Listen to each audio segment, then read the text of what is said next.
very, very tough. And people have lived there for centuries. They're pastoralists, they're herders. And they have lived, they had a sustainable way of life for centuries. Mainly herding cows as well as camels and goats, but mainly cows for centuries. No cows today, none, zero. They have camels and goats, which are starving, many of them. I mean, you see the ribs poking through the skin of the camels. So they've had several years of unprecedented drought. Finally, shortly before the sort of summer before I was there, the rains came. But meanwhile, in Arabia, you'd had unprecedented cyclones, which had dumped unprecedented amounts of rain in the desert of Arabia, so in Saudi Arabia and Yemen, creating breeding conditions for desert locusts. An unprecedented, it is biblical. This stuff is happening sort of out of sight. We don't see it in the news because it's far away in very poor places.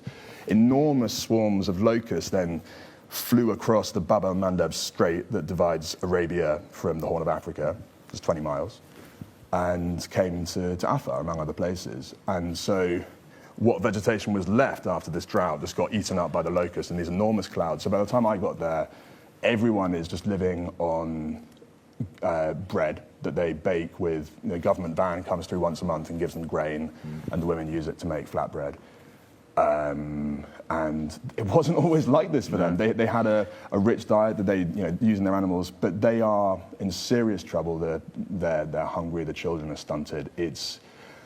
Look, I mean, it's a downer to talk about this stuff, right? But it is happening, and and that's why, when I mention, I don't mean to blame people who haven't seen these things up close, because inevitably, it's a privilege, by the way, to have been able to see these things and to be able to travel in the way that I did, and I accept that. It's just that when you've seen those things, and I've only scratched the surface, right? I mean, I haven't seen the worst of it, but even just having seen that, and then you see all the cocktail parties, it's just a bit tough.